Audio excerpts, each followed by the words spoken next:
Member KBP. Oras! Eksakto ay punto. 6:03.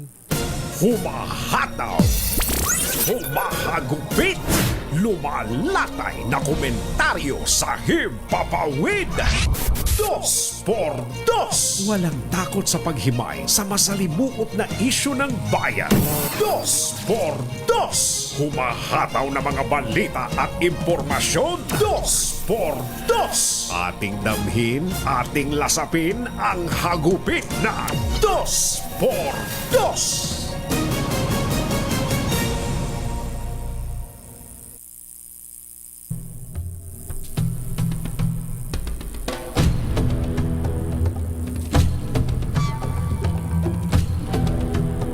Dumating na si dating Pangulong Rodrigo Duterte sa Rotterdam sa the Netherlands at kagad dating dinala sa detention unit ng International Criminal Court. Inihanda ng dating Pangulo ang sarili sa pagharap sa mga hukom ng ICC kaugnay sa kinakaharap na crime against humanity. Bago lumapag ang eroplano sa Rotterdam, The Hague Airport, nagbigay po ng video message si Pangulong Duterte sa mga Pilipino at tiniyak na ayos lang ang kanyang kalagayan. Maaaring ito raw ang kanyang destiny, Okay. ngunit patuloy siyang maglilingkod sa bayan. Inako din ng dating Pangulong Digong ang responsibilidad sa ibinungan ng kanyang war on drugs, tulad ng pangako niya sa mga sundalo at pulis na gawin ang kanilang trabaho at sagot niya ang mga ito sa huli. Isyu ng bayan. Katotohanan. 2 por 2. Pag maitim ang balak, magtago ka na. 2 por 2. Si Jerry at si Anthony, narito na. 2 por 2. Hahataw ng todo, urado ka. 2 por 2. Ang katotohanan, dala nila. 2 por 2. Walang sinasamba pali, maniwala ka. 2 por 2. Hataw ng gusto, tol, umasa ka. 2 por 2. 2 por 2.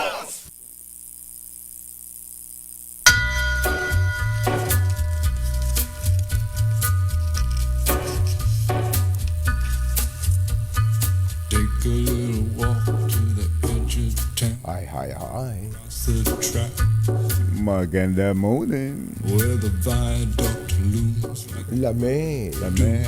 as a ship. Magandang umaga, bayan! Bayan! Ito po si Anthony Taberna. Ito po si Jerry Baha. Muli pong sumasa inyo ang 2x2 Never coming sa umagang ito ng Friday! Yahoo! past the stack. Alam po namin na nakatutok pa rin po kayo Weather in the storm comes a toll. sa mga pangyayaring may kinalaman kay dating Pangulong Rodrigo Duterte. Gaya po ng pambungad namin, nagbigay po ng video message ang dating Pangulo bago po lumapag ang kanilang eroplano dyan sa The Hague Airport. Baka pwedeng panoorin natin para mapakinggan ng ating mga kababayan ang maikling mensahe ng dating Pangulo. Mr. President, go ahead po.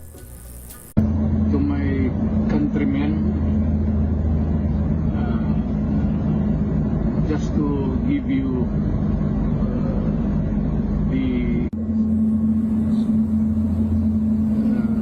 to my countrymen, just to give you the current situation. I am about to land sa Hague. Galing ako Dubai. Stopover for it's a long haul, it's a long flight. Okay ako. Do not worry. And I think this is something to do with the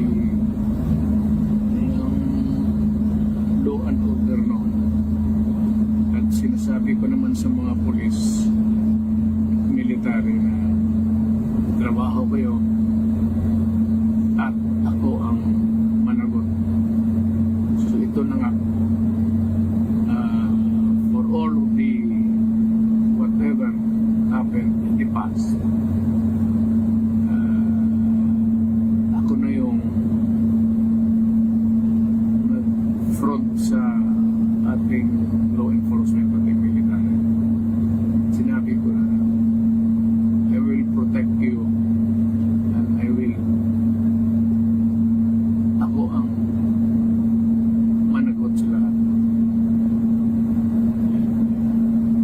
This will be a long legal proceedings. But I say to you, I will continue to serve my country at so be it. Kung ganun ang destiny ko. Salamat. Kumbatsero ng bayan, Katunying at Ka-Jerry. 2x2. Kumbachero. Ayun, oo. So, Ano yun? Habang nasa eroplano ba yun o habang nasa Dubai? sa aeroplano, palanding na kumbachero. Palanding na. Doon po sa mga baka tulog na kagabi, nagland po ang aeroplano na sinakyan ng Pangulo.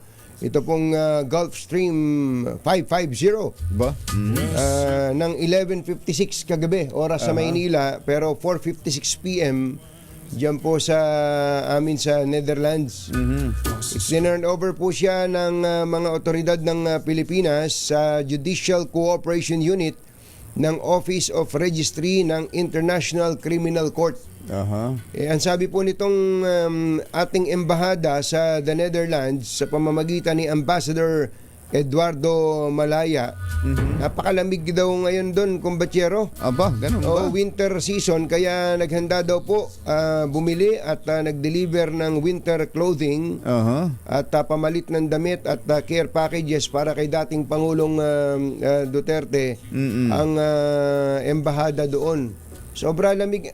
I-check mo nga, kumbachero, kung anong weather dyan sa atin sa Netherlands, sa Dahig. Sa atin pala ngayon, dyan sa Dahig ay 4 degrees 4 degrees, napakalamig. Celsius. Alam mo naman, pagka matanda, kumbachero, lalo yung matatanda, iniinda talagang ang lamig ng panahon. Oo. Ay bababa pa. Nabang ngayon pala doon ano ba ngayon? Gabi ngayon doon? Gabi, kumbachero. Tapos pamaya-maya ay bababa pa sa 3, bababa pa sa hanggang 2 degrees Oo. Celsius. Pababa ng pababa. Pababa ng pababa. Samantalang dito tayo ngayon sa Pasay City ay 26. Ano? 26 degrees Celsius. Ano? So, ang Lamig. ang nurse daw po ni Pangulong Duterte ay binigyan naman ng immigration authorities ng Netherlands ng 2 araw na visa para makapagpahinga at makarecover for their return flight. Ayun, ganun pala. At pagkatapos nag-usap na yung nurse ni Presidente Duterte at saka yung medical team ng ICC para malaman kung ano yung medical condition ng dating Pangulo. Pero tinatanong niyo siguro si Secretary Medialdea, si Attorney Bingbong Medialdea. Si dating ES. Siya po ibinigyan naman ng 15 araw na visa bilang counsel ng dating Pangulo and has been granted permission to visit the former president tomorrow, Thursday, sabihin, oras sa kanila, at the ICC Detention Center sa, babasahin ko sana, baka madulas ako Scheveningen. Scheveningen, The Hague. Andun pala yung detention center, kumbachero. Saan? Sa 7 Ninja? Scheveningen. 7 Ninja. Scheveningen. So, ang pinaka-importante dito ay ang health condition ng dating Pangulo, kumbachero. Ang sabi po ng embahada natin doon ay At tinawagan na daw po ng pansin ng embassy officials natin, ang mga ICC officials at ang Netherlands Ministry of Foreign Affairs para mahigpit na i-monitor ang medical and physical condition Ayan. ng dating Pangulo. No. Yun na- Siguro naman, tsaka siguro ang importante dyan yung pag-turnover sa Pangulo, i-inform din yung mga tumatanggap doon sa kondisyon Yes, ng yun nga Pangulo. yung kaya para alam nila kung ano kagad ang gagawin, yes. sakaling merong emergency. kung pwede nga kung po pwede lang ka-message ko nga kanina si Senator Bongo, hindi pa nga lang sumasagot. Oo. Minessage ko siya, sabi ko baka pwedeng ipakiusap na yung nurse na yon, na binigyan ng 2-day visa, kung maaari dahil sa medical condition ng dating Pangulo, health condition, ma-extend na yung stay niya doon. Habang kasi komportable siya doon personal nurse niya yun Hindi ba? Baka po pwede. Pero in the meantime, ang sabi po ng embahada ay pumayag naman daw po ang ICC na mabigyan ng parang contact person sa loob ng ICC si Presidente Duterte. Anytime na kailanganin niya ng consular assistance, andun kaagad ang ating embahada. Ayun. Parang yung ginagawa natin, mas special nga lamang dun sa iba pang mga Pilipino na nangangailangan ng consular assistance. Dating Pangulo ito, kumbatsero. Kaya nga. Kailangan namang ibigay ang nararapat na ayuda. Jerry Baja at Anthony Taberna sa 2x2 sa DZRH. Bakit kailangan mag-heightened alert ang PNP, kumbatsero? Kaya pala dahil ang dami palang mga iba-ibang mga packet na pagkilos. Oo, at may mga panawagan kasi, may mga nananawagan sa social media para mag-people power. Mag-people power. Oo. Kaya, ayun, meron naman sa mga probinsya. May mga, halimbawa, sa Jensan, meron. Ayan, sa Davao, siyempre. Meron. At dito, sa Metro Manila, may mga maliliit na mga pagkilos. Pero, ang tatanong po namin sa inyo, mga kababayan, ano ba ang say ninyo dito po sa mga nananawagan na mag-people power? Ang isa dyan, kumbatsero, si Juan sa bagay, hindi naman natin nakikita at nasa abroad yata. Si Attorney Harry Roque, nananawagan na naman siya ng malawakang pagkilos. Asan ba si Attorney Harry Roque? Hindi natin alam kung gusto ninyo, di kayo mauna. Pumunta kayo. Simulan nyo para makita ng iba na hindi nyo sila ibabala dun sa... na nandun kayo at para mas kapanipaniwala dun sa ibang gusto rin sumama sa ganyang mga pagkilos. Oo. Saka nakakalungkot na ang kung magkakaroon ng anarkiya o kaguluhan pagkatapos nitong pangyayari na to, wala naman siguro may gusto. Sana wala. Sana wala. Kayo po mga textmates, mga text partners, ano po ang say ninyo dito po kaugnay po nitong mga panawagan na mag-people power? Mag-people power. Dahil po sa ngayon po ay pagkaka-turnover ng Philippine authorities kay dating Pangulong Duterte dyan po sa International Criminal Court. Ano yung number natin? Pwede kayong mag-message sa ating text line 0995-257-6399. Pwede rin sa Facebook o kaya sa YouTube. Para makapagbigay kayo ng inyong mga pananaw o hinaing. Ang doon sa mga naghahanap kay Senator Bato, hindi raw siya nagtatago pala. Hindi ba? Ang sabi ho ni Senator Bato, hindi. At siya raw ay nakahandang sumama rin sa dating Pangulo dyan sa Dahig. Kung yun ang kailangang mangyari. Siya daw ay hindi nagtatago and was prepared to join and take care of his boss. Ayun. Nakahanda daw po siya na alagaan pa nga. Alagaan pa ang dating Pangulo. Si Senator Batuho kasi nabanggit kahapon nung makausap natin itong si Attorney Cristina Contis ng Hindi, konti lang. Konti. Konti nga lang pala. Attorney Cristina Conti, si Senator Bato at si dating General Oscar Albayalde ang susunod. Sa katunayan yan banner story ngayon ng pahayagang The Philippine Star, kumpatsero. Ayan, Sige nga, patingin nga. De La Rosa Albayalde next on ICC arrest list. Yan na pala, font ngayon ng Philippine Star, ano? Ng Manila Times. Manila Times ito. Manila Times, tapos... tapos meron... Ang kino-quote nga dito, ayun, si Attorney Cristina Conti. Si Attorney Cristina Conti. So ito po developing story. Tumutok po kayo sa mga pangyayari dito po sa DZRH. And by the way, mga kababayan, pagka po may mga nakikita kayo sa social media, Ayan, mabutit binanggit mo nga na yan. mga post, kumpatsero, halimbawa, tulad kutakot-takot. yan, may lumaganap na message na nag-issue daw po ng statement itong si President Donald Trump. Kaya nga, At ginagamit pa yung logo ng Washington Post. Washington Post. Eto, nakalagay daw, no? Siya daw I am deeply saddened. Sabi daw ni Trump, to hear the news today about my good friend, Rodrigo. Rodrigo. I immediately contacted President Xi of China to discuss this serious matter concerning our good friend Rodrigo. Do not worry, Filipinos. Your leader is our good friend, and we stand behind him. We will protect Rodrigo and the Filipino people from the oppression you are facing. Dito pa lang sa kamada pa lang ng mga salitang ito. Alam nyo ng fake news Pero hindi kumbatsero, patawarin mo ako. Hindi na iniintindihan ng iba nating kababayan kung ano man yung kamada. Ang makikita na lang dyan, Washington Post. Donald Trump. Donald Trump. Tapos may karugtong pa yan Ito ang karugtong. Ako. And the United States At ang Estados Unidos will not allow ay hindi papayag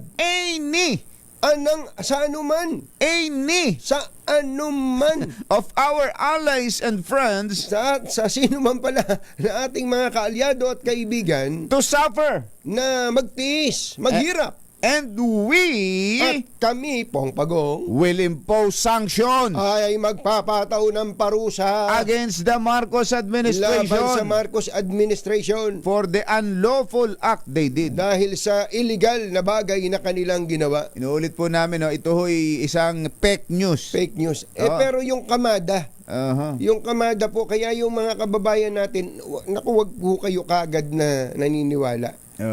Yung bang may makikita kayo na mga statement ni ganito, ginagamit yung logo pa nga ng Washington Post ang nakalagay para to make it appear na totoo yan. Mag-ingat po tayo, mag-ingat po tayo doon. Maraming mga ano ba tawag doon? Mga conspiracy theory na inilalabas tungkol dito sa pangyayaring ito. May binabanggit pa, meron pang mga post tungkol sa, may video pa tungkol sa isang Pilipino daw na namatay sa Amerika, isang mayamang Pilipino na namatay sa Amerika. Tapos isinasangkot pa si First Lady Lisa Marcos. Yung pa isa. Tapos ipinapalaganap ng kinakalat. Tapos iniuugnay dito at sinasabing para daw pagtakpan. Wala na. Kutakot. Kaya alam mo, kumbatsero, kung pwede nga lang na patayin ko yung aking social media. Kung pwede kong patayin, kung pwede lang, gagawin ko kasi napaka-toxic talaga. Kahit na nung araw hindi naman pala kamakailan o until recently kaya ko pang tiisin yung kaya mong mapapatawad mo pa okay lang, yung mga gumagawa Pero pagka lumalala na parang isa nga ang kaibigan ko na palagay ko na maayos na tao nag-forward sa akin yan ang dami. Naku, ito na niya. Sabi ko, pare, pakitingnan mo nga muna mabuti yung Washington Post. Yung website ng Washington Post kung meron talaga yan. Talagang ganyan. Yun, sabi niya, wala nga. Yan nga, kako, huwag mo muna i-share. Doon sa mga sa mga medyo nakakainti-intindi ng pangyayari. Alam na ho yan pagkita pa lang alam na. Pero marami ho tayong mga kababayan, yan po ang nakalulungkot, lalo na yung yung bang medyo may pagkiling Oo. sa Duterte administration, ang mapapaniwala ka agad Talaga. ng mga ganyang At ipapalagan mga pa, text isi-share pa. at ikakalat na. Tingnan ho ninyo, may mga account, may mga Facebook account yung mga naglalabas. Oo. Pero pag tiningnan mo, pag sinuri mo, sinong mga tao yun? Oo. Yun ang sinasabi natin nakapagbubukas, ang daling magbukas ng Facebook account o ng account sa ibang social media, tapos magpalaganap ng mga fake news, tapos magtatago na. Oo, yun ang napakalungkot. So mag-ingat po tayo doon, mga kababayan. Sigurado naman tayo pag nakikita natin yung sitwasyon ng dating pangulo, sino ba naman ang hindi makakaramdam ng damdaming tulad ng pagkahabag o pagkaawa. Isipin natin, dating pangulo to ba? Presidente to, bakit inaabot niya yung ganito? Totoo, natural lang na magkaroon tayo ng damdamin na baka magalit pa. Natural yun, damdamin yun Pero dapat yung damdamin natin nakabatay sa tamang mga impormasyon.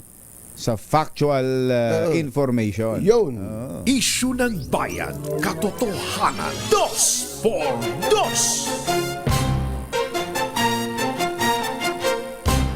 Katonying at Ka-Jerry, Anthony Taberna, Jerry Baha, ang samahang pinatibay na ng panahon. 2x2. 2x2. Ulitin natin huwag kayong nagpapaniwala na hinold sa Amerika ang First Lady Lisa Marcos nung A11 pa. Kailan ba yung A11? Kahapon? Tuesday. O nung A11 pa, nandito, may mga meeting na dito. May mga, tingnan nyo yung official Facebook ni Attorney Lisa Marcos. Nakikita nyo kung nasaan po siya. Kaya yung mga pinapalaganap, nako, karma na nahuli na sa Amerika si First Lady ni tulad nun. Wag nyo nang isinishare yung mga ganun. Mas magandang i-share na lang, alam nyo kung ano? Ano? Ito isa. May isinare ako sa isang group. Yung nasa loob ng jeep. Nasa loob ng jeep tapos may umutot na galit na galit. Galit na galit yung babae nung una. Ba't mo ako pinagbibintangan? Ako pa pinagbibintangan mo? Galit na galit nung mayroong isang nagbayad ng ito bayad ko. Bayad ko tapos pati na rin ho yung umutot. Isama nyo na rin yan. Pati ikaw ba't mo ako nung huli umamin din napaamin din siya Kayo na nga lang ang nakikiamoy, kayo pa galit. Sabi. Parang lumang joke Lumang joke pero galit na galit yung babae. Hindi mo akalaing may mangyayaring ganun Totoo. Sa totoong buhay. Ay, nako. Mas maganda yun. Mas maganda yun ang i-share yun ninyo. Lang, yung magpapasaya na lang sa atin. Mga kalokohan, mga magpapatawa sa atin. Magpapatawa sa atin. Pwede yun. Pero yung makakasira ng kapwa natin, makakasira ng damdamin natin, ay nako, iwas tayo dyan. Mahal ang gamot. Oras mo natin, Achi, ahya, Mr. Jalam Tang, Lakyam Diap Lakhun, 6:26 ng umaga, ACS Balita. Susunod na! ACS Balita. Ang programang ito ay hatid sa inyo ng ACS Manufacturing Corporation, ISO Certified, maker of world-class quality Pride detergent.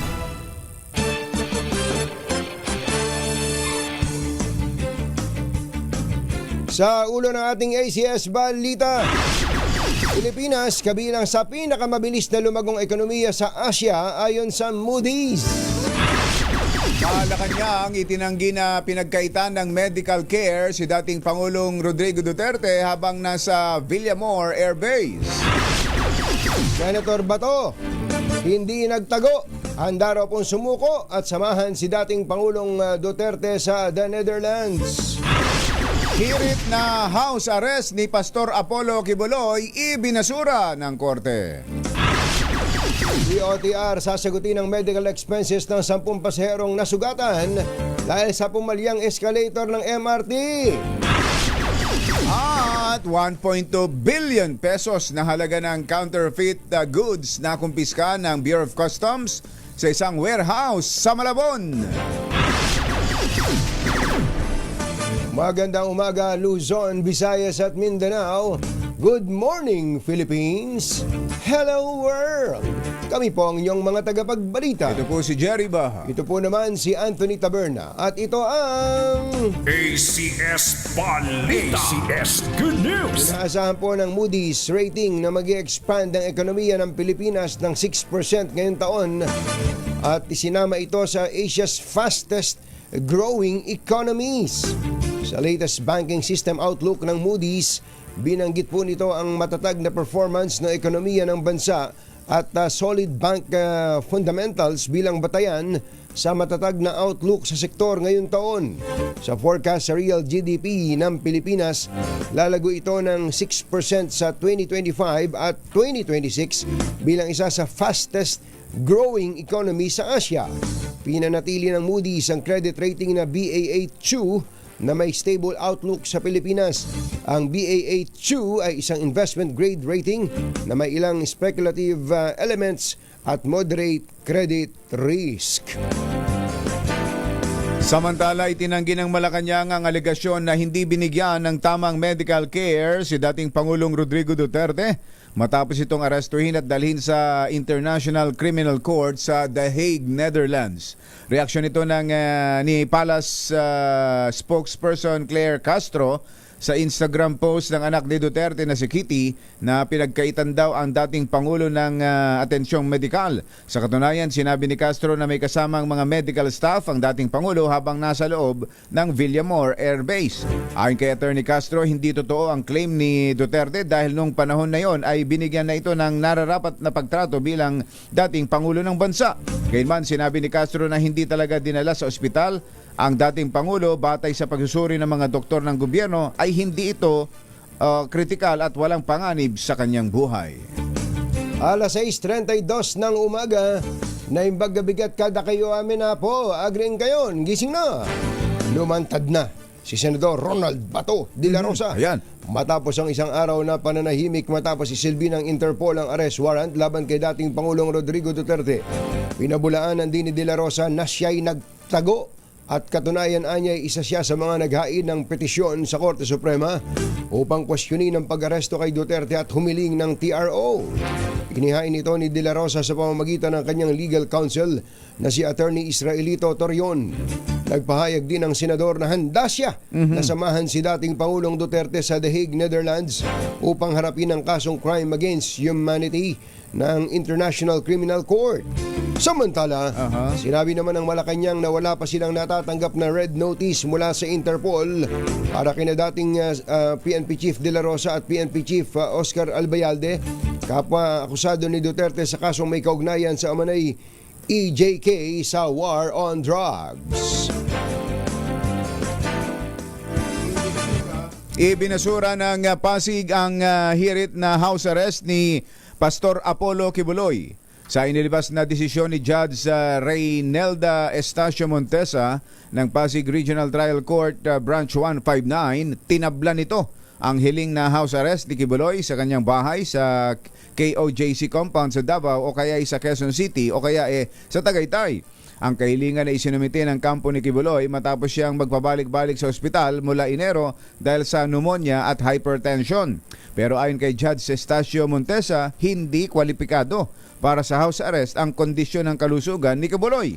Git nito, maaaring gamutin sa detention facility sa Pasig City Jail ang karamdaman ni Kibuloy at wala naman ito sa state of deterioration.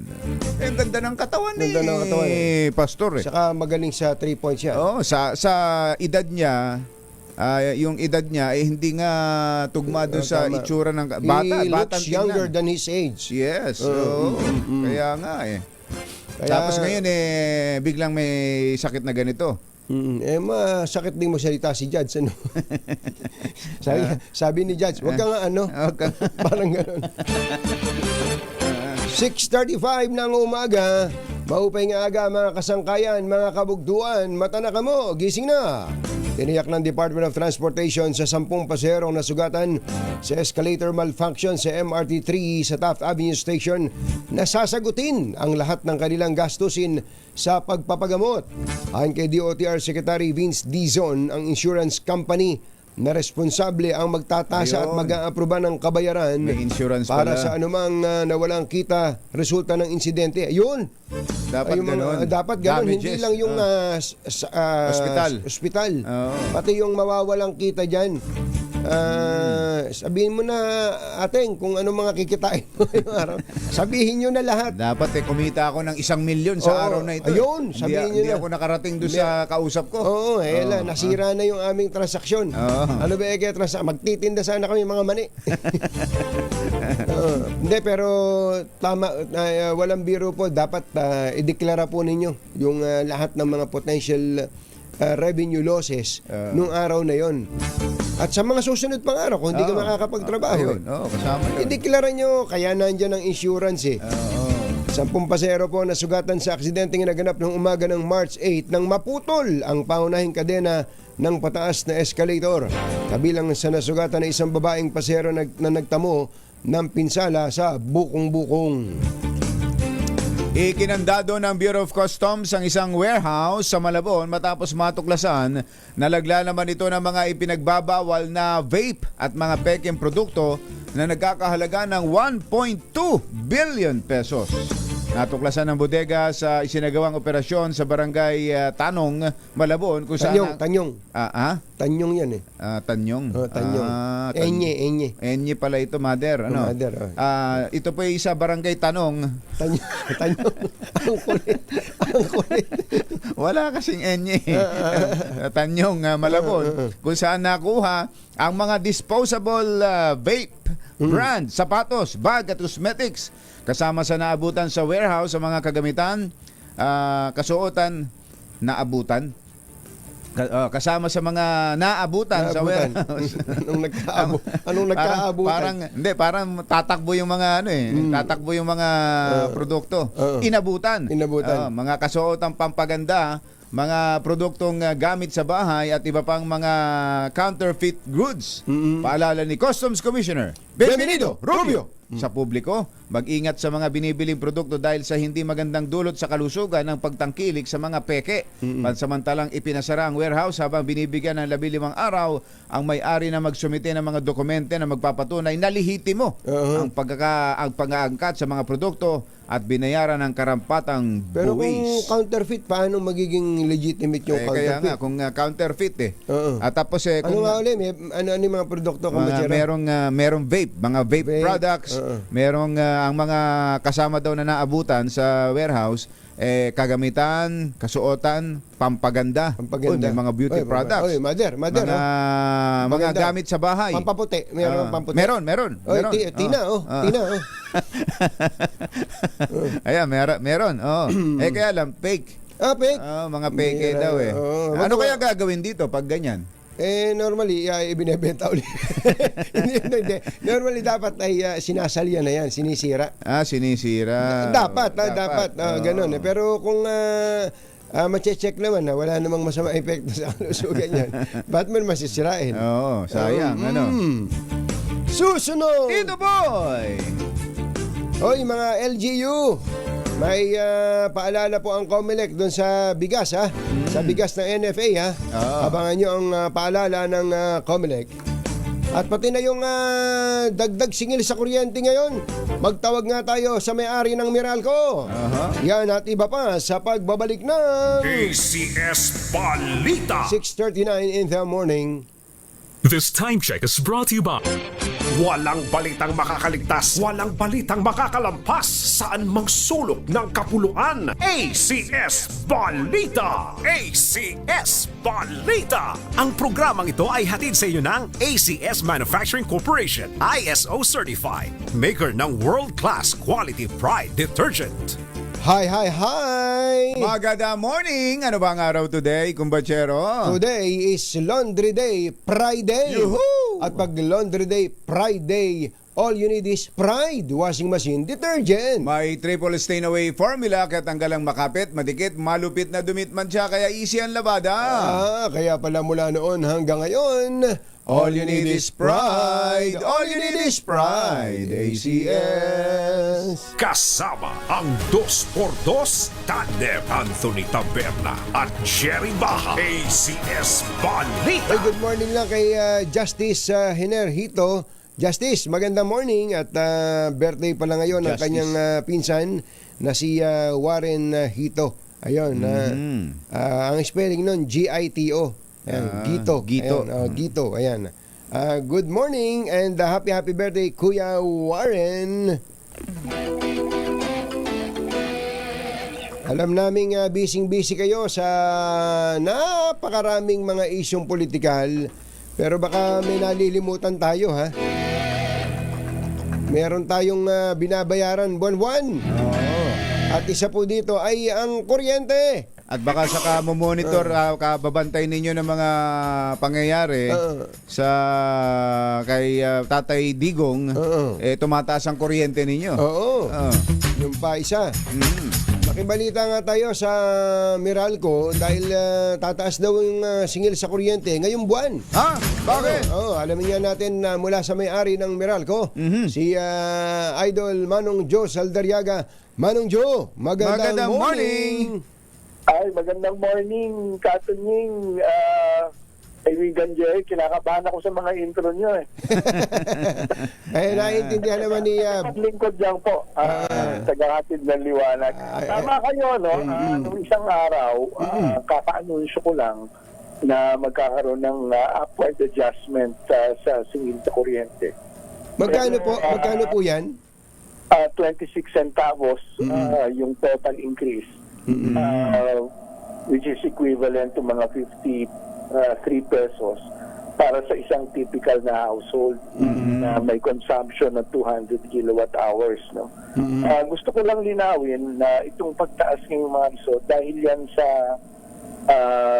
tatlong dahilan. No? Una, natapos na kasi nagkaroon kami nung tinatawag na one-time refund o adjustment ng rate reset cost na nasa 23 centavos. Yan yung ipinatupad namin nung February at wala na yan ngayon, no? Yung downward movement na yon. Tumaas din yung transmission charge na binabayad naman ng Meralco sa NGCP. operator, yung NGCP. NGCP. Significant rin, no? 13 centavos yung tinaas. Dahil yan sa ancillary service charges nila, tumaas din, no? Tapos ikatlo, yung feed-in tariff allowance na tinatawag. Ito naman yung nire-remit Transco para ibigay din sa mga renewable energy developers, no? So, nasa 3.5 centavos naman yung increase na yan. Ito yung bagong feed-all rate, no? Kaya yung tatlong factors na yan ang naging cost nung increase. Mabuti na lang Yung generation po, Manong Joe, yung generation charge, hindi tumaas. bumaba. Bumaba. Buti na lang. Oo. Bumaba siya, mabuti na lang at nang sa ganon ang nangyari, na-mitigate kahit pa paano yung increase, no? Tapos gusto ko lang paliwanag mga kumbansero na yung Meralco rates wala akong changes. Kasi tuwing mag-a-announce ako, ang daming comments dun, medyo may isa pang nagagalit sa akin mismo. Nagpapaliwanag lang gusto ko lang i-emphasize, nagpapaliwanag lang ang inyong lingkod. Bagamat wala kaming hindi sa amin napupunta to, pero kami yun nasa dulo ng supply. Tama. Kayo taga-singil kasi. Kayo ang last touch, ano? Kaya lagi sinasabi, ang Meralco nagtaas na naman. Parang ganun lagi. Pero ang rates ng Meralco, Manong Joe, ay magkano ba? Yung distribution. Distribution charge namin, hindi pa yan tumataas in the past 10 years. Ganun. Magkano? On the average po, nasa 1.35. 1.35. And yun yung 1 peso and 35 centavos. Pero oo. paliwanag ko lang, Katunying, Jerry, hindi pa yan gumagalaw o tumataas in the past 10 years. In fact, bumaba pa nga yan ng 3.6 centavos per kilowatt hour noong August 2022. Pero nag-file na kami ng para dun sa rate reset as mandated by law.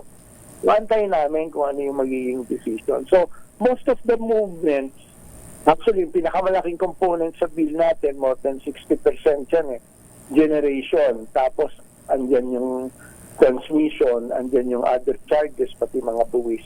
So, yun lang gusto kong paliwanag sa mga kababayan natin. Tama si Katunying, last mile kasi kami. Totoo. Last touch, kaya kailangan naming i-explain ito kahit hindi sa amin yung tumataas na component. Ang nakalagay kasi doon sa bill namin, Meralco, kaya kayo talaga. Ayun talaga ang masisisi yan. Kaya every month, whether up or down, nagpapatawag ako ng press briefing, pinapaliwanag ko, hinihimay ko isa-isa yung mga dahilan para rin sa kaalaman ng publiko. So ito po yung sa residential, 12 pesos and 29 centavos na ang per kilowatt hour. Tama po ba yan? Yes, sir. 12.29. Opo, okay. Pero meron ba tayong kanyang forecast sa next month? Okay. I think meron, kasi di ba nag-file kami nung average weighted tariff namin, annual weighted average tariff natin na parang sabi namin magre-refund kami ng total of 19 billion. Opo. So aantayin namin kung ano yung magiging decision kasi hindi po nagkaroon ng reset kaya nung review namin yung rates namin, sabi namin sa regulator itong 19 billion we need to reflect this as refund to customers. So nag-file na kami ng petition, so inaantay na lang namin. Sakali po magkaroon ng decision dyan, that may impact on April. April. So pababa. Ayun. Yan. Ng item na pababa. Ay, salamat naman. Sakto yun, maganda yun dahil habang umiinit, lumalakas ang consumption natin, ma-offset ng refund na yan. Pero Manong Joe, ito papainit na karaniwang experience natin pag summer, kahit dito wala sa naman tayong summer dito sa atin, ang dalas ng brownout. Matitiyak daw ba ng Meralco nang wala tayong magiging maranasang brownout ngayon sa inyong mga siniserbisyohan? Kami naman yung supply namin, we made sure covered kami. In fact, pati dun sa peak load, pumasok kami sa tinatawag na EPSA o yung Emergency Power Supply Agreement just to cover our requirements for summer. No? Kasi ang crucial dyan, ngayon, Marso, Abril, Mayo, Hunyo, siguro mga first 2 weeks ng July. Pero ako confident naman ako, wag lang magkakaroon ng tinatawag na unscheduled outage, mga biglaang mawawala yung planta. Planta. Yun ang nagiging problema kasi natin. Pero kung wala naman, and I think no less than government gave the assurance na matatag naman yung ating supply situation, I don't see any problem moving forward. Pero just in case, meron naman kaming measures that are in place, particularly doon sa tinatawag na demand side. Ibig sabihin, ito yung kaya naming gawin tulad nung interruptible load program kung saan papasok yung malalaking customers natin para paandarin yung mga generator sets nila. Hindi mo na sila gagamit sa Meralco. So yung ma-free up na load, magamit naman ng mga residential customers katulad natin. Wala namang problema. Isang tawag lang naman kayo pag kami kailangan kaming klaruhin o i-announce nyo. Andyan lang naman kayo. Manong Joe, maraming salamat po sa inyo, Manong Joe. Pero gusto ko lang congratulate si Ka Jerry. Nakita ko yung buhay na susubungin niya. Congratulations, sir. Thank you, Manong Joe. Tsaka gusto ko lang din banggitin na maganda yung ano yung ngayon yung app, yung bagong app ng Meralco. Yung Appcal. Pero baka ano ba ito? Pwede nang magbayad doon? Meron na bang ka-tie up na pay method? Meron na kaming online payment system. Tapos ito yung most convenient way tama. Meron din kami tie-up sa mga credit cards. Pwede rin magbayad ng online. Ayun, Tapos anywhere you go, marami kaming payment partners. Wala nang mapuputulan dito. Wala nang mapuputulan kung may pambayad. Tsaka hindi na katulad dati na kahaba-haba ng pila sa mga Meralco branches ng mga magbabayad, ano? Opo, kasi yun nga po, marami Online na. kaming payment partners. May option ng online. And kung gusto mo naman malaman ano yung mga konsumo mo buwan-buwan at para mabigyan ka ng giya, meron din kami yung tinatawag na AppCal o yung Meralco Appliance Calculator. Ayun. Yes, sir. Thank you and have a good day po. Manong Joe Saldariaga. Maraming salamat, Captain Ying, Ka Jerry. Thank you. Salamat po. Naghatid sa kabuuan ng ating ACS Balita. Ito po si Anthony Taberna. Ito po si Jerry Baha. Kasama ang 2x2 tandem Anthony Taberna at Jerry Baha. ACS Balita. Balitang makatotohanan. Balitang maaasahan. ACS Balita. Ang programang ito ay hatid sa inyo ng ACS Manufacturing Corporation, ISO certified, maker ng world-class quality pride detergent. Si Mami. Hindi pagkakait sa publiko ang serbisyo ng gobyerno basta't nakasusunod sa regulasyon may kinalaman sa halala. Hindi Tsaka, rin daw kailangan na humingi ng exemption ng DA at ng NFA sa spending ban dahil hindi sakop ng social services ang pagbebenta ng NFA rice ng LGU. Yun, buti kinlaro malinaw yan. yun, no? Kaya mga LGU, ano ba iniintay ninyo? Parang babagal ninyong bumili Pwede naman daw palang get the rice now, pay later. Tatlong LGU pa lang kumbatsero ang nakakabili. Tatlo pa lang. Tatlo pa lang. Ay sus, Mario. Kaya nakausap ko tong si President J. Lo, si Joseph Lo ng FTI. Sila yung parang distribution marketing arm ng NFA, ng DA. At ang sabi niya kumbatsero, hindi naman po katunying ang tutuwa niya inahabol na lang yung mga resolution. Kailangan daw ng mga parang LGUs. municipal resolution o city council resolution. Pero bilisan nila at baka mabukbok na yung makasira na. yung intensyon na madispatcha yung bigas ng NFA at nang makabili dun sa mga nag-aasisipag-anihan ngayon, baka ma-defeat po yon yung purpose na yon. Ano na? Bilisan nyo!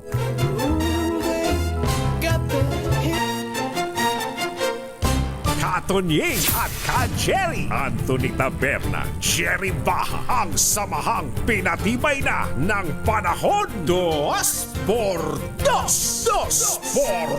Bukas pala, kumbatsero, ay mag-uumpisa ng mag-imbestiga ang Senado. Dito po sa bumagsak na Santa Maria Cabagan Bridge sa Isabela.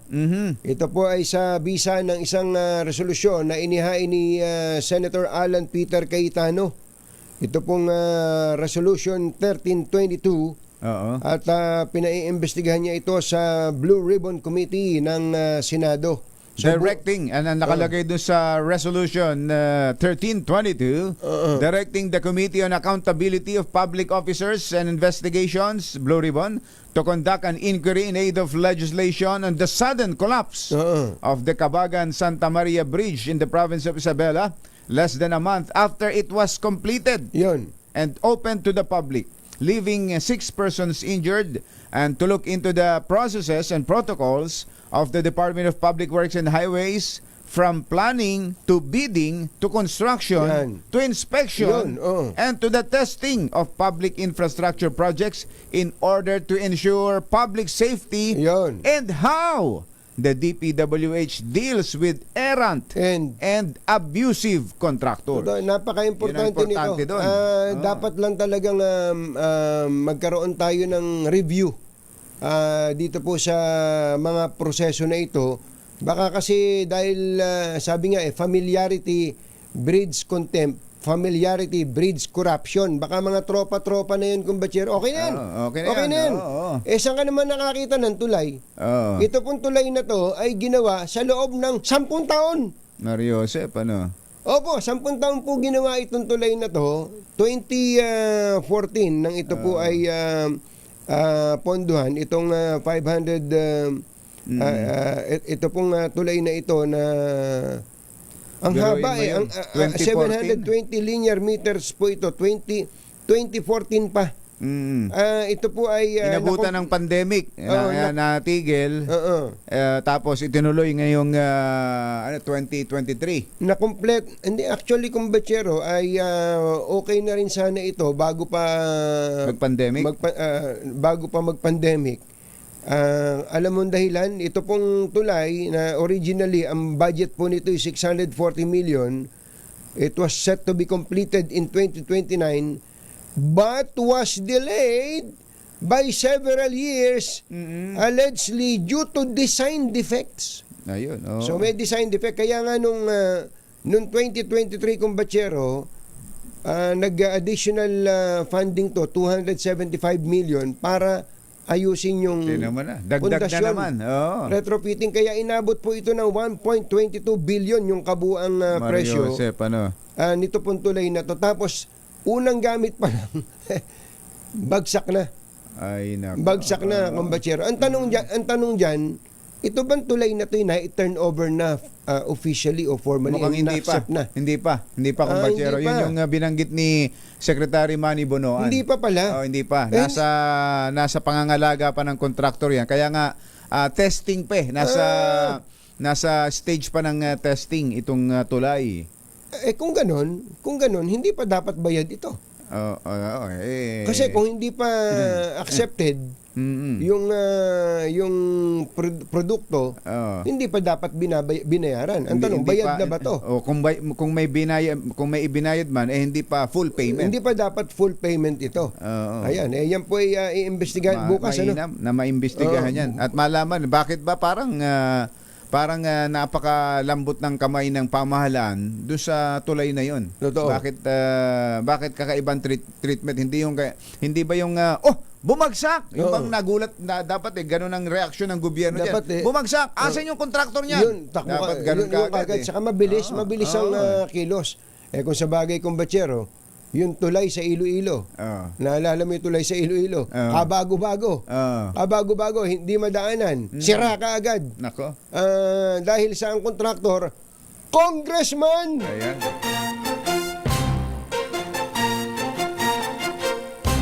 Katonying at ka-Jerry Anthony Taberna, Jerry Baha, ang samahang pinatibay na ng panahon. 2x2 2x2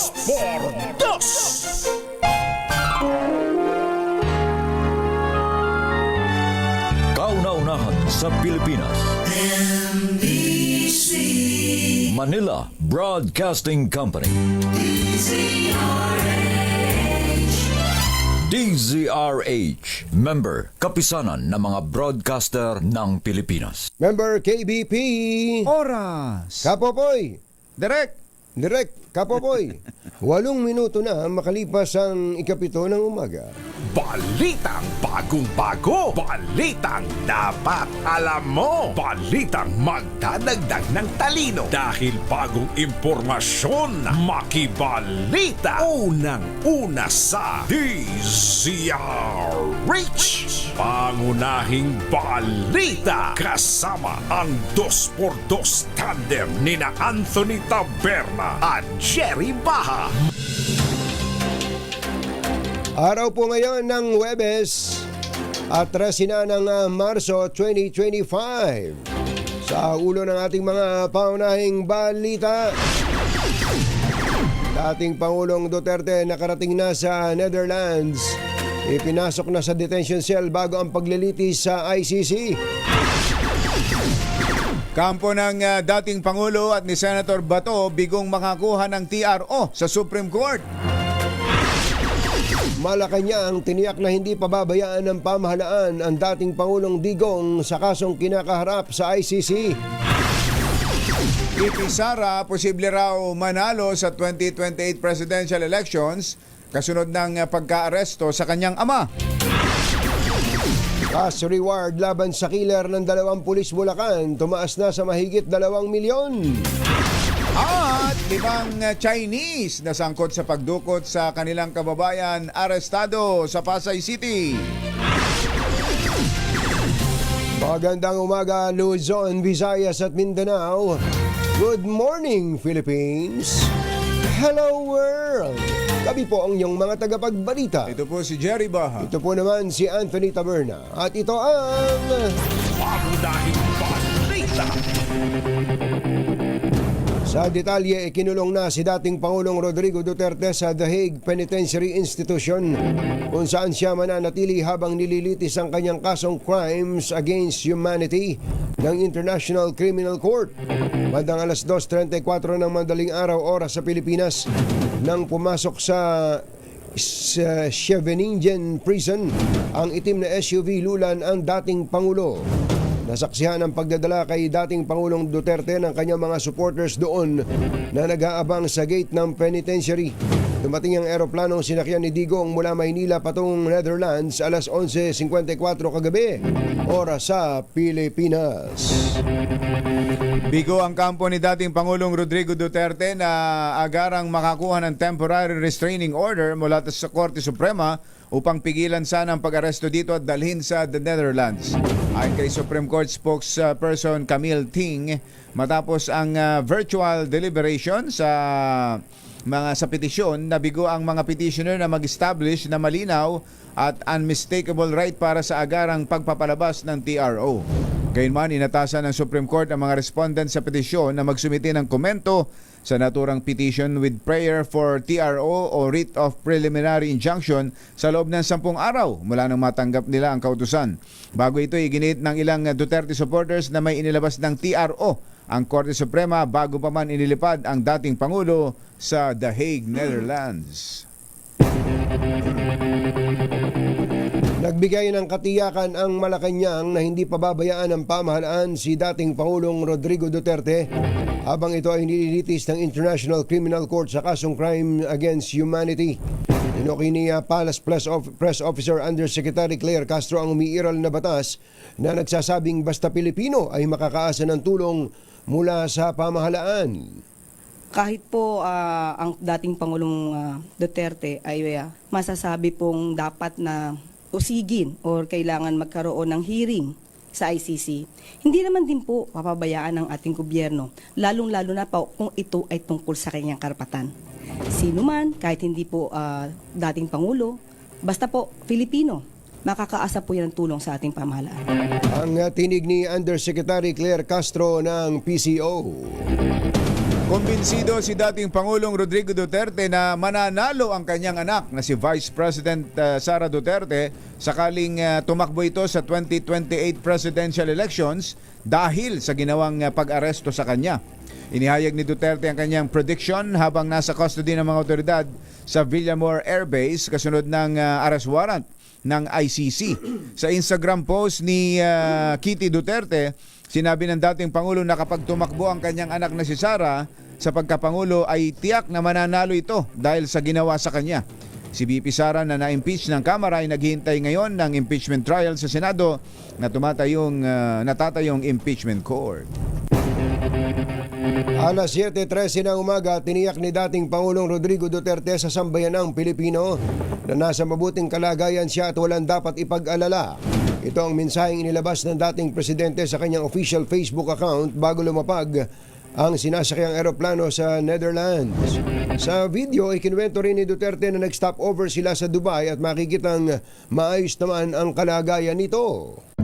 To my countrymen, just to give you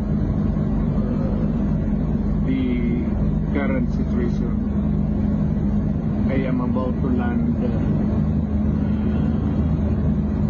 sa Hague. Galing ako Dubai. Stopover for it's a long haul, it's a long flight. Okay ako. Do not worry. Ang tinig ng dating Pangulong Rodrigo Duterte. Alas 7:15 ang ating oras. Sa ibang balita, arestado ng pulisya ang 5 Chinese na sangkot sa kidnap or ransom ng kanilang kapwa mga Chinese dito sa Pasay. Nailigtas ng mga otoridad ang 32 anyos na babaeng Chinese na taga Tansa, Cavite matapos matapos ang operasyon, natunugan ng mga suspect na nagsasagawa ng entrapment operation ng Pasay Police malapit sa MOA Complex kahapon ng madaling araw, kaya nagtangkang tumakas ang mga ito.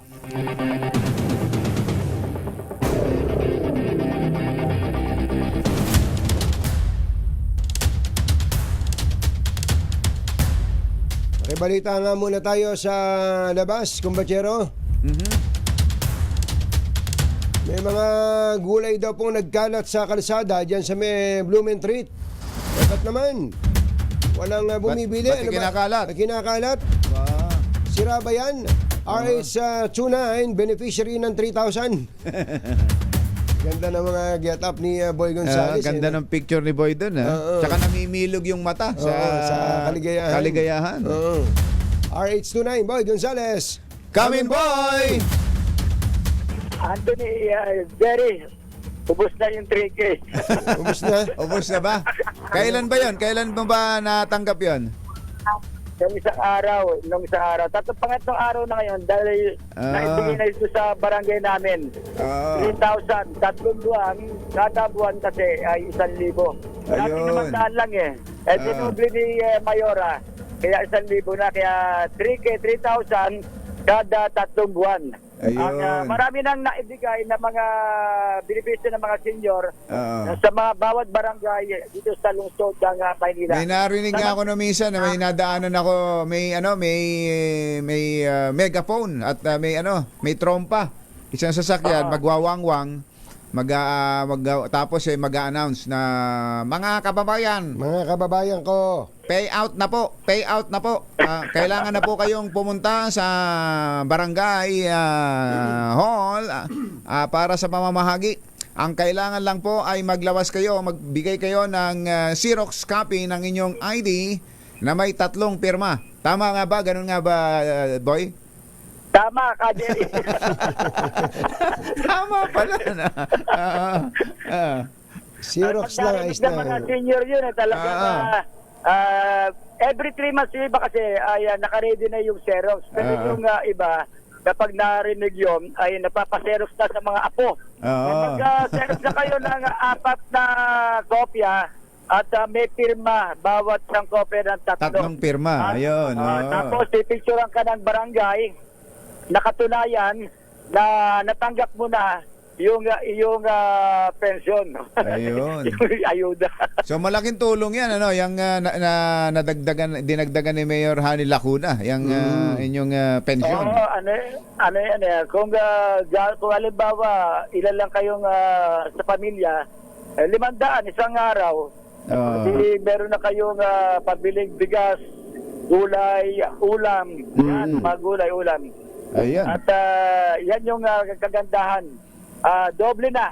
Sabi ng iba, sana all. Sana all. Dito Jerry Anthony sa Divisoria, matuman ang bentahan ng gulay, ilang araw na raw. Bakit? Mga vendors na nakausap ko. Ayaw na ba nila ng gulay? Na mura. Gusto nila yung peso, dami daw ang daming parating na gulay. Ganun. Kaya oversupply. Kaya mura kesa masayang na gaya ng carrots, pechay at iba pa. Ilan sa mga biyahero ng gulay ay bagsak presyo na lamang na binibenta sa mga vendors dahil sa mabubulok na lamang. Isang vendors na nagbenta ng 15 pesos na kada kilo ng kamatis. 15 pesos na. Isang lalaki naman, yung kumukuha ng mga tinapong gulay dito. Halimbawa, yung panigang na sili, yung carrots, tapos yung bell pepper na nagkalat dito sa kaban ng Recto Avenue sa Divisoria. Pakinggan natin si Aling vendors ng dito sa Divisoria. Matumal po ba ngayon ang gulay? Matumal? Matumal po lahat ng gulay. Lahat ng gulay? Opo. Bakit po kaya? Sa dami ng kalakal na dumarating, hindi na alam ng tao kung anong titinda. Tsaka nagtitipid gawa ng graduation. Kamukha ng gulay po? Yung pechay? Wala na mamaya tatapon na pag hindi nabili ngayon yan. Sayang lang. Opo, sayang po talaga. Ayun nga, yung tinda ko po, ilang araw na. Puro bodega. Anong tinda ng gulay? Carrots. kamatis. Kahapon tapong na karot, saka kamatis. Marami kayo tinapon? Tumali. Yan, si Nanay, Bendos dito sa kahabaan ng Recto Avenue sa lungsod ng Maynila. Ito si Iboy Gonzales para sa DZRH, una sa Pilipinas, una sa Pilipino. Mga nangunguna at mga bagong balita sa DZRH. Pangunahing balita. Susunod! Tito Boy! Nako, sino itong dating hunk actor na tinangka daw kitlin ang sariling buhay? Uy, bakit Dahil sa naman? matinding depresyon? Nako naman, wag, hindi yan ang dapat na ginagawa. Buti ka nga, malaki katawan mo eh. Buti nga, may abs ka eh. Ayun. Dapat titingnan mo yung mga magagandang yung positive, side. Wag puro negative. Gayahin mo yung Kuya Yuel Reyes namin dito. May ab. May abs siya. May ab si Yuel Reyes namin dito. At masaya siya. Masaya siya. Ganon. Ikaw hangk eh, nang ano ka eh. Yan at iba pa sa pagbabalik ng Pangunahing balita. 7:21. Ang balitang ito ay hatid sa inyo. Hoy, 7:27 na. Napakabilis ng oras, kumbatsero. Birthday pala ngayon ni Idol Raffy Tulfo. Aba, Senator Raffy Tulfo, happy birthday. Wala ba tayo dyan? Senator Raffy, wala ba tayong mga bagong investigasyon dyan? Ay, pwede kayo sumama sa investigasyon bukas ha. Yung Blue Ribbon Investigation doon sa bumagsak na tulay. Pwede. Pwede yan. Pero kailangan ang investigasyon is to ferret out the truth. Ayan, Yun ang importante. Kasi wag yung meron na tayong Conclusion. Dapat hilahin natin ng facts mula sa mga bisita natin. Yun, parang gano'n. Ayos. At magandang umaga kay Trisha Nagales. Trish, Ishi, happy birthday. 25 years old ka na pala, Ishi. Wala ka man ng kakibo-kibo. Binabati ka ni Tita Helen Nagales at saka ni Tito Albert. At si Sherlyn Aguilar Rodriguez na nasa Canada nakatutok sa atin. Siyempre, nakakasubaybay sila kumbatsero sa nangyayari sa Pilipinas. Siyempre, mga Pilipinong hindi kinalilimutan ng kanilang bayang sililangan kahit na matatagal na yan. Totoo. Di ba, Kuyang Els Bartholomew? Yan, Kuya Els. Kuya Els Bartholomew, nasaan ka ba ngayon? Andiyan ka ba sa New York? New York. New York, Cubao daw. New York, Cubao. New York, Cubao. Si Jay Gomez ng London. Ayan, lagi nakatutok yan at nakikibalita. Malungkot nga daw siya. Siyempre. Sa nangyaring nakita niya, napanood niyang isinakay ng eroplano ang dating Pangulo. Totoo yun, kumbatsero. To be objective, kapag Pangulo yun eh. Pangulo ng Pilipinas dati yun eh. Tsaka Pilipino yun, kapwa mo Pilipino. Kapwa mo Pilipino. Yung bang pagka-aresto sa kanya, ang iniisip ko nun kumbatsero, lilipas pa ang isang araw man lang eh. Ako man eh. Halimbawa, dadaling siya sa ospital o kaya dadaling siya sa Camp Crame dahil nandun yung Interpol. Tapos, ang pagkakaintindi ko, he had to be presented to a local court. Ayun, Binabasa ko yung mga proseso sa ICC. So sabi ko, harapan, saan kayang husgado to? Sa Pasay RTC ba to? O kaya sa Makati RTC ba ito? Wala na nangyaring ganun. Kaya nung nakita ko yung video na sinasabi ni General Nicolas Torre na may chartered flight. Chartered. Sabi ko, di ngayong gabi na. Ayun na nga. Kaya nga. Lumipad na. Nung kumbatsero, siyempre nakita mo yung lakad ng dating Pangulo. Hindi ba, nakikinig kayo lagi sa amin. Yung paglalakad lang niyang napakabagal, para ka nakatingin sa tatay mo o sa lolo mo. Di ba? Ganun ang nakikita mo eh.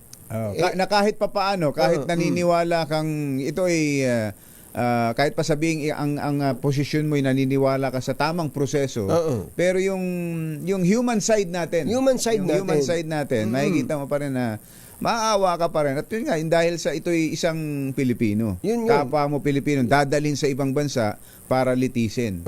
Pero, on the other side, andun pa rin naman talaga yung titingnan mo rin kung itong prosesong ito kailangan bang talagang pagdaanan.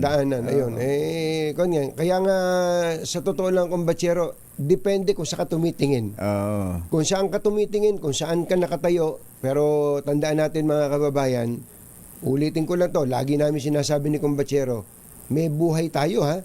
Habang tayo ay nakatingin sa politika, sa nangyayari sa ating paligid, tandaan natin, meron tayong pamilya na yun ang dapat nating inuuna. Yun. Pangunahing balita sa showbiz. Andito na siya! Ay, Tito Ding! Tito Ding Bernabe, magandang morning. Tsaka kay Kuya Roel. Kuya Roel. De Vera. Roel C. De Vera. Yun. Mga riders. At birthday pala ngayon ni Kuya Alex Canosa. Kuya Alex, happy birthday. Binabati ka ni Ate Chiki. At si Colonel Olivia Sagaysay ay nakatutok 24 oras. Magandang morning. At sino ba tong dating hunk actor na tinangka daw mag-suicide dahil sa matinding depresyon? Bakit? Ba't naman? Alamin nga natin kung sino siya mula kay showbiz legend Morley Alino. Magandang morning, Morley! Yes! Yes! Morley. Maganda morning, Morley. Ano nangyari? Wala na. Nakatulog. Kasi ko, haba na intro nyo, tutulog na ako. Anthony Taberna at Jerry Baha. DZRH. Pangunahing balita.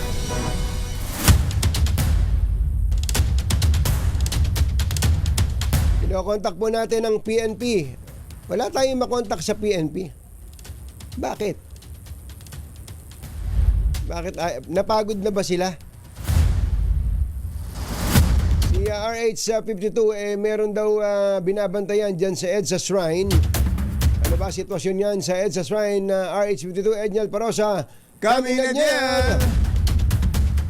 Jerry at Anthony, kami rin, wala rin makausap sa... Ano ba nangyari? Ikaw ang naka-assign sa PNP. Ano ba yan? Meron bang no talk policy ngayon ng PNP? Dalawang araw na, katunying ka Jerry, mula nung mangyari yung arrest. Pero maliban doon sa nag-iisa nilang press statement, kahit nakatambay kami lahat sa press office dyan sa PNP headquarters, wala pa rin nagsasalita dyan sa ngayon. Kahit si General Jane Fajardo na andun mismo sa site nung mangyari yun? Si General Nick Torre. Wala. Totoo pa lang pinusasan niya si dating ES Mijaldea, ano? Ay, yan ang binabagit ni napanood ko yung video. Sa DZRH. Napanood ko yung video. May video pala talaga. Dahil yun yung mga parte. Posas. Mga alas 8:30 na, 'di ba? Alas 9 nung mag-alas 9 nung maisakay sa eroplano. Mga alas 8:30 na nakatayo na silang lahat. Mukhang ipinipilit pa ng dating Pangulo na papasukin si VP Sara na kanyang siya daw magiging lawyer. Sa tagal ng mga paghihintay doon, nakaharang, laki kasi ni ES Mijaldea. Para siyang bodyguard. Nung lalapitan na, parang didikit na si General Torre, parang nakaharang no? Kaya nagkaroon sila ng pagtatalo. At ayun, binasahan ng ang bilis pala magbasa ng Miranda rights ni General Nick Torre. Pati si Mijaldea binasahan ng Miranda rights. Kaya nga For obstruction of justice, sabi niya. Maraming mga dapat sagutin. Tama kayo, Anthony Jerry. At sa pagkakaalam ko, kahapon ay mukhang may pulong. May isang conference na dinaluhan itong mga talking heads ng PNP. I don't know kung may kasama rin sa ibang security sector groups, pero ang PNP ay may conference na kahapon, at even after that ay wala pa rin nagsasalita hanggang sa mga oras na ito. Maliban dito sa nakausap ng PNP reporters na nagsabing 24/7 nagwardyado ng pambansang pulisya itong EDSA Shrine dito yan sa boundary ng Quezon City at Mandaluyong sa impormasyong mayroon pa rin posibleng magtipon na pro-Duterte supporters sa mga susunod na araw. Ayon sa hepe ng Metro Manila Police, NCRPO, si Police Brigadier General Anthony Abirin, ay patuloy silang nakabantay sapagkat mayroon pa rin silang hawak ng mga ugong na umanay programa na isasagawa dito in particular sa bahagi dito ng EDSA. Ginawa niyang pahayag kahit generally peaceful ang sitwasyon, hindi lamang sa NCR, batayan sa assessment na inilabas ng TNP kahapon. Pakinggan natin si General Abirin. Yun nga lang, may monitor po tayo na alleged public assemblies in the coming days, pero it's just a news po na hindi pa po na mabalidate. Ngayong umaga, pagbalik natin dito, napansin natin, nandito pa rin, syempre, yung Civil Disturbance Management Teams ng NCRPO. Patay naman sa area security ng QCPD na ating nakakwentuhan kanina. Wala namang naging pagtitipon dito sa Magdamag, maliban doon nga sa Catholic Mass ng Clergy for Good Governance para sa mga biktima ng drug war kahapon niya ng umaga. Nakapwesto pa rin dito ang District Mobile Force Battalion. Maganda pa rin umalalay itong Eastern Police District sakaling kailanganin. Wala pang impormasyon kung hanggang kailan nakataas itong heightened alert, hindi lamang sa Metro Manila kundi sa buong Pilipinas. Ay tinaas itong araw na arestuhin si dating Pangulong Rodrigo Duterte. Ito si Edniel Parrosa, nag-uulat para sa DZRH. Una sa Pilipinas, una sa Pilipino.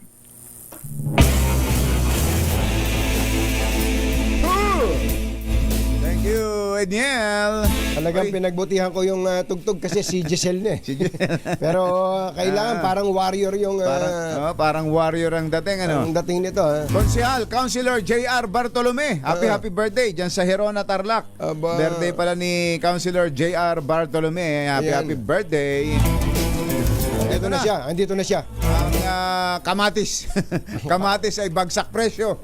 Ayun, ganun nga, ano? Hindi lang sa Manila, hindi lang sa Blumentritt, pati dito sa Pasay. Magkano ba kamatis ay dyan? nagkakabulukan ang kamatis. RH15, Giselle Recaport. Coming, Giselle! Jerry Katunying, bagsak presyo na sa 15 pesos ang kada kilo ng kamatis dito sa Wawi Market lungsod ng Pasay. Pero angal ng mga retailer hindi mabili ang kanilang paninda, kaya nabubulukan sila ng kaing-kaing. Sa pagtaya, nasa 10 hanggang 20 kilo nila ang nabubulok kada araw na kamatis dahil sa tumal ng bentahan. Umaabot nila sa hanggang 3 araw ang kamatis na hindi na ibebenta, kaya nabubulok lamang at humahantong din lahat sa basurahan. Kaya naman pahirapan din umanong mabawi nila yung kanilang mga puhunan. Kapansin-pansin ay hinog na at malalambot na ang tindang kamatis ng ilang retailer dito sa pamilihan. Bukod dyan, Jerry Katunying sa kamatis, angal din ng mga retailer dito na marami ring gulay kagaya ng repolyo, carrot at bell pepper ang nabubulok na rin dahil daw sa dami ng supply at murang presyohan. Pakinggan natin ng isa sa mga retailer. Marami kami nabubulong ng namalit na sobrang kamura na. Pati karot kamo nabubulong sa palay. Kaya sobrang mura, wala namang bumibili.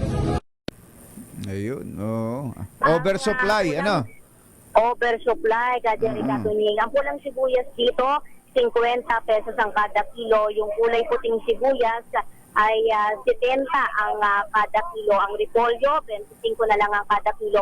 Habang yung carrots naman, 35 pesos kada kilo. Yung bell pepper na kabilang din sa mga nabubulok. Kung dati pumapalo sa hanggang 300 hanggang 400 kada kilo, ngayon ay nasa 100 kada kilo na lamang ang presyuhan. Ito si Giselle Recaport para sa DZRH na sa Pilipinas, una sa Pilipino. Anthony Taberna at Jerry Baha, DZRH, pangunahing balita. Kinukwento daw ni Grace Ansano sa Nueva Ecija, 3 piso lang kamatis sa bukid. Sa bukid. Sa Tumana. 3 piso. Kaya may mga kababayan tayong nagtutumana, imbis na ipapitas yung kamatis, inaayaan na lang mga hulog at mabulok yung kamatis. Kaysa gumastos pa. Gagastos ka pa sa mamimitas ng kamatis. Mga taga-Department of Agriculture, kalendaryo lang. Ganito ba tayo talaga? Paulit-ulit na lang to. Kalendaryo, maniwala kayo. Kalendaryo lang po ang sagot diyan sa problema natin. May panahong pagkamahal-mahal ng kamatis. May panahong pagkamura-mura. Hindi lang kamatis. Lahatin mo na. Yung mga talong, sile. sibuyas. Ay, nako, Yan. buhay. Ano ba nangyayari sa atin? 7:40 na ng umaga, magbabalik po kami. This time check is brought to you by Mga nangunguna at mga bagong balita sa DZRH. Pangunahing balita. Oras po natin, Engineer Tony Nanggel. 12 minutes bago ang alas 8 ng umaga. Tiniyak po ng PNP na nananatili ang kaayusan at kapayapaan sa bansa sa gitna ng political tension sa pagkakaaresto kay dating Pangulong Rodrigo Duterte. Ayon kay PNP Chief General Romel Francisco Marbil, nagtalaga sila ng mga tauhan sa iba't ibang lugar sa bansa para masiguro ang kaligtasan ng publiko at makaagapay sakaling kailanganin ng tulong ng kapulisan. Patuloy din anyang nakamonitor ang pambansang pulisya sa sitwasyon at nakahanda sa anumang development. Pinalaga ng Malacanang ang pagtawag ni VP Sara Duterte na state kidnapping ang ginawang pag-aresto ng Interpol sa kanyang ama, si dating Pangulong Rodrigo Duterte. Gate ni Palace Officers Undersecretary Claire Castro, hindi maituturing na kidnapping dahil kumpleto ang dokumento at may warrant mula sa mga otoridad. Dagdag ni Castro, maaari lamang matawag na kidnapping ang insidente kung persahan o sapilitang binitbit ang dating Pangulo ng walang kaukulang proseso.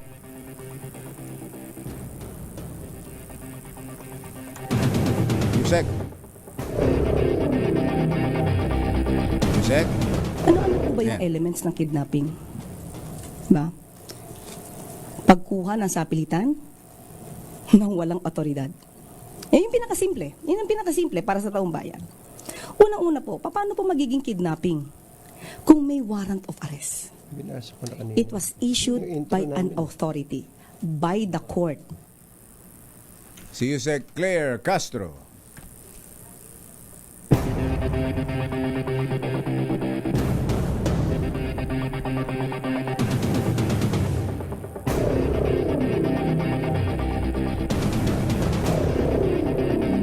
Itinaas na sa 2.2 million pesos ang pabuya sa sinumang makapagbibigay ng impormasyon o makapagtuturo sa kinaroroonan ng suspect na pumatay sa 2 pulis sa Bukawi, Bulacan.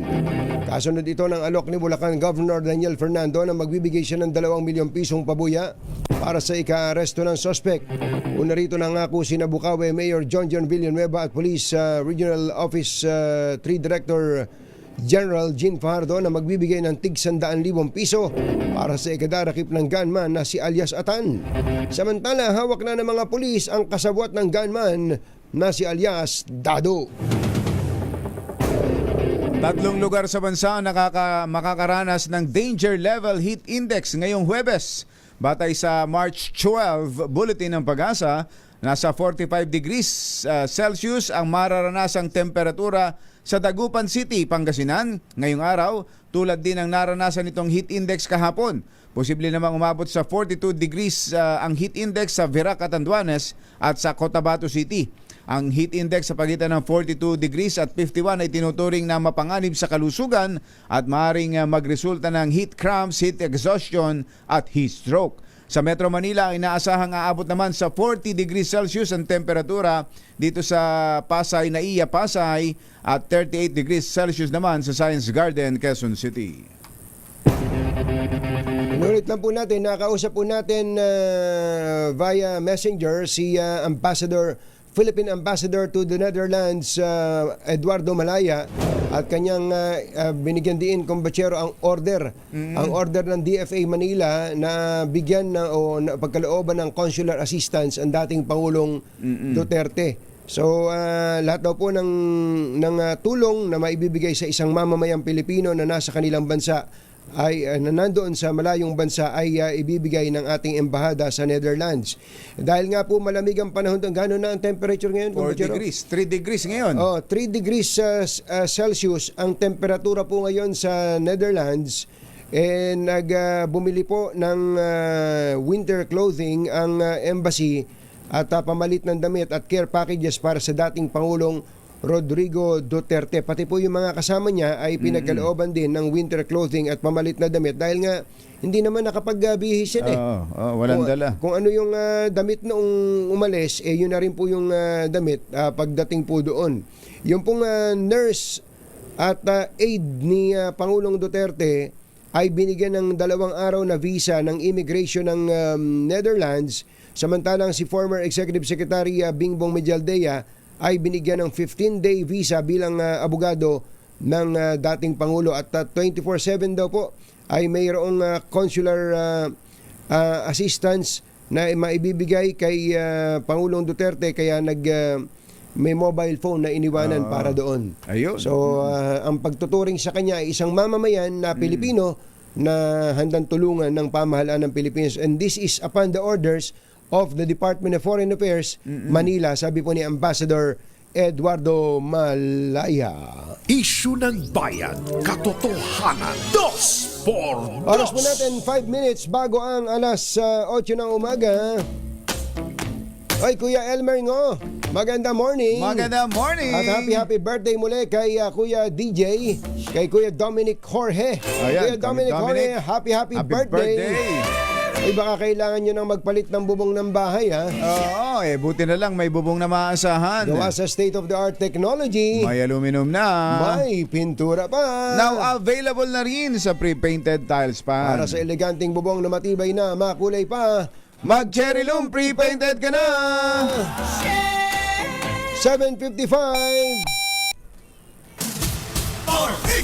Si Ma.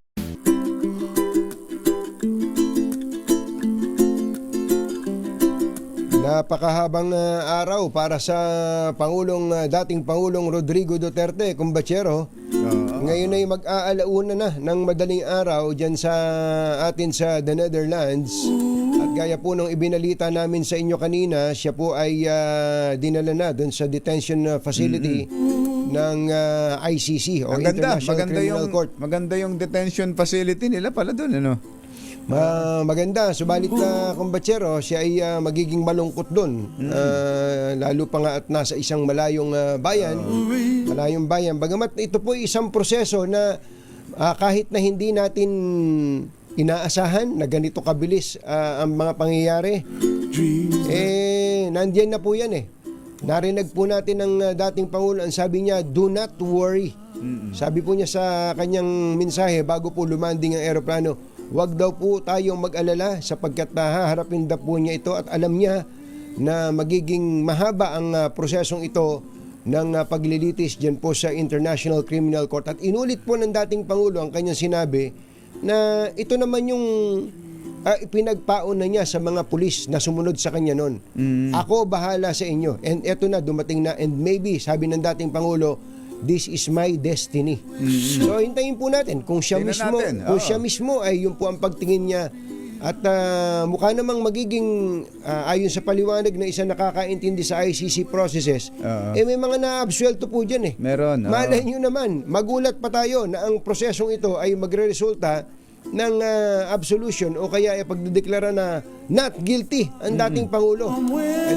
Yan nga ang tinatawag nating due process. Ayun. Ito po si Anthony Taberna. Ito po si Jerry Baha. Hanggang sa susunod na hambalos at hagupit ng 2x2 Damdaming Bayan. Susunod na. Why can't I see trees of green and... Ang balitang ito ay hatid sa inyo ng...